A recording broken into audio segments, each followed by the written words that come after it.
అభివృద్ధి అంటే concrete jungles, ఇది అందరిలో ఉండే అభిప్రాయం. పచ్చని పర్యావరణం, స్వచ్ఛమైన గాలి కూడా అభివృద్ధేనని నిరూపించింది ఓ గ్రామం.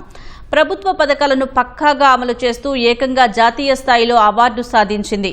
సోలార్ నుంచి ఇంటింటికి కుళాయి వరకు, సేంద్రియ సాగు నుంచి ఏటీఎం మోడల్లో కూరగాయలు, ఆకుకూరలు పండించడం వరకు, వీధి దీపాల నుంచి 100% పారిశుద్ధ్యం వరకు ప్రతి రంగంలోనూ వారెవ్వా అనిపిస్తుంది.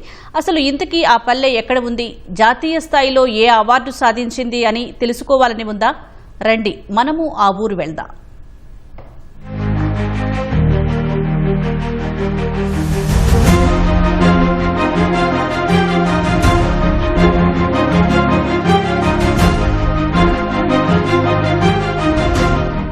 అనగనగా ఓ ఊరు, పేరు కందులవారిపల్లె. అభివృద్ధి అనే పదానికి నిలువెత్తు రూపం ఈ పంచాయతీ. ఏ ఇంట్లో విన్నా నీటి కుళాయి శబ్దం వినిపిస్తుంది. ఏ ఇంటిపై చూసినా సోలార్ ప్యానెళ్లు కనిపిస్తాయి. ఏ పొలానికి వెళ్లినా 365 రోజులు పచ్చదనమే దర్శనమిస్తుంది. ఏ వీధిలో నడిచినా అందమైన చెట్లు స్వాగతం పలుకుతాయి. అంతేకాదు, సీసీ రోడ్లు, వీధి లైట్లు, ఇలా ప్రతిదీ పక్కాగా ఉంటుంది. అందుకే ఈ గ్రామం జాతీయ స్థాయిలో గుర్తింపు పొందింది. క్లైమేట్ యాక్షన్ స్పెషల్ కేటగిరీలో మొదటి ర్యాంకు సాధించి కేంద్ర ప్రభుత్వం నుంచి అవార్డు అందుకోబోతోంది.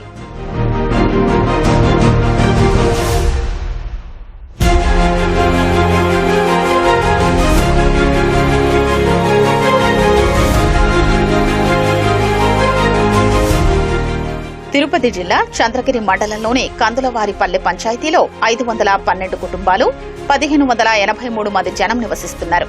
ఇక్కడి ప్రజల ప్రధాన జీవనాధారం వ్యవసాయం.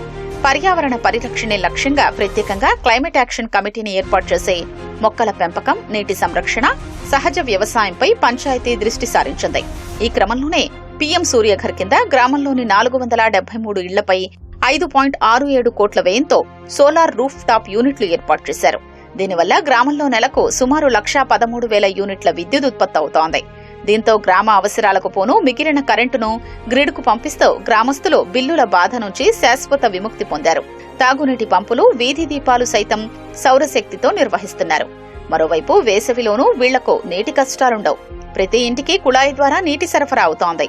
వీధి దీపాల ఏర్పాటుతో పాటు గ్రామంలో పచ్చదనం కోసం గతేడాది విస్తృతంగా చెట్లు కూడా నాటారు. ప్రతి ఇంటికి సోలార్ ప్యానెల్స్ బిగించడం, ప్రతి రైతు, ప్రతి ఇంటికి కూడా కరెంట్ ఛార్జ్ అనేది చాలా వరకు తగ్గింది.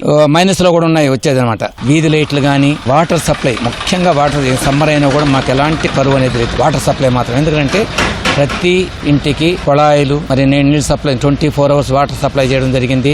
ఈ ప్రభుత్వం వచ్చిన తర్వాత ప్రజలు చాలా సంతోషంగా ఉండారనేది మాత్రం స్పష్టంగా చెప్పగలను. సోలార్ వల్ల వేళ్లు కట్టే వాళ్ళు ఈరోజు 100, 200 ఆ స్థాయిలో వస్తుంది. మా పంచాయతీయే కాకుండా చుట్టుపక్కల ఉన్న గ్రామాలకు కూడా ఈ సోలార్ పెట్టి ప్రజలకు మేలు చేశారు. అంటే ఇంతకు ముందు రసాయనిక ఎరువులు వాడుతూ ఉన్నాం, కొన్ని ఇబ్బందులు వస్తూ ఉన్నాయి. ఈ రోజు రసాయనిక ఎరువులు వాడకుండా ఆవు పేడతోనూ, ఆకులతోనూ ఈ యొక్క దీన్ని డెవలప్ చేస్తూ కూరగాయలు ఇప్పుడు ప్రతి గ్రామంలోనూ అదే చేస్తున్నారు. ప్రతి సోమవారం మనకు కూరగాయల యొక్క మార్కెట్ పెడుతున్నారు. చాలా మంది కొంటున్నారు. మన పంచాయతీకి అవార్డు వచ్చింది నేషనల్ లెవెల్లో. దానికి చంద్రబాబు నాయుడుకి కృతజ్ఞతలు చెప్పుకుంటున్నాము.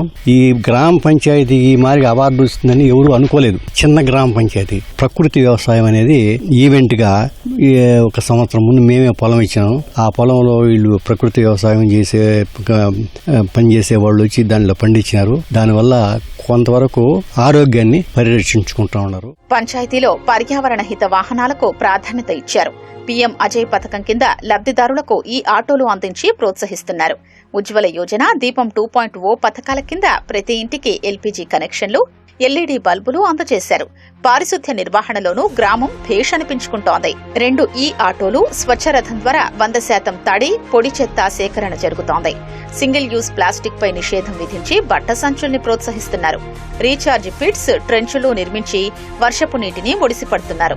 రసాయన ఎరువులకు పూర్తిగా స్వస్తి పలికి గ్రామస్తులంతా సేంద్రియ సాగు వైపు అడుగులు వేశారు.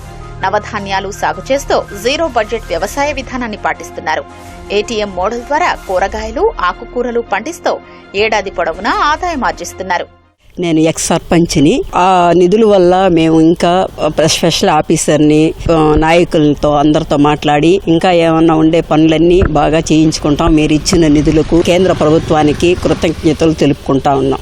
సోలార్ గాని అందరికీ కరెంటు బిల్లులు తగ్గుతున్నాయి. తాగునీరు, లైట్లు, చెత్తంతా సేకరించి వర్మీ కాంపోస్ట్ తయారు చేస్తున్నాము. ఇంకా అన్నిటి వల్ల చాలా సంతోషంగా ఉన్నారు ప్రజలు. స్వర్ణ నారావారిపల్లిలో భాగంగా చాలా అభివృద్ధి చేశారు చంద్రబాబు నాయుడు గారు. వరి కోసిన తర్వాత నవధాన్యాలు వేయడం జరుగుతుంది. అందులో భాగంగా నవధాన్యాలు అంటే 32 రకాలు ఉంటాయి. అందులో ఆవులకు మేతగాను భూసారం పెంచుకోవడానికి నత్రజని శాతం పెరుగుతుంది. భూమి సారవంతంగా తయారవుతుంది. పిఎండేస్ వల్ల అన్ని లాభాలు ఉన్నాయి. మళ్ళీ ఏటీఎం మోడల్ అనేసి ఒకటి వేస్తాము. ఏటీఎం మోడల్లో అన్ని రకాల ఆకుకూరలు, కాయ జాతి, గడ్డ జాతి, తీగ జాతి అన్ని రకాలు వేసి ఎనీ టైం మనీ దాన్ని మళ్ళీ రీసోయింగ్ చేస్తాం. ఎక్కువ దుక్కులు దున్నము. దానివల్ల వ్యవసాయంలో బాగా లాభాలున్నాయి. ఇప్పుడు నేను దగ్గర 3 ఏళ్లుగా PMDS వేస్తూ మళ్ళా దాన్ని దున్నుకుంటూ ఈరి DAP వేయకుండా, ముఖ్యంగా మన సీఎం సార్ చెప్పినట్టు మెడిసిన్ ఎక్కడో లేదు. మన సేంద్రియ వ్యవసాయంలో పండించే మన కూరగాయలు, పండ్లు, ఆకుకూరలు, తీగ జాతి, నవధాన్యాలు అన్నిట్లో కూడా ఉందనేసని ఎక్కువ మొత్తంలో కూడా నేను రైతులకు అందజేయాలని, నాతోటి రైతులను కూడా ఎక్కువగా తీసుకురావాలని నేను ముందుకు వస్తున్నాను. అభివృద్ధిలో అదరగొడుతున్న ఈ గ్రామానికి జూన్ 3న ఢిల్లీలో అవార్డు ప్రదానం చేయనున్నారు. ప్రోత్సాహంగా ₹1 కోటి నగదు బహుమతిగా అందించనున్నారు.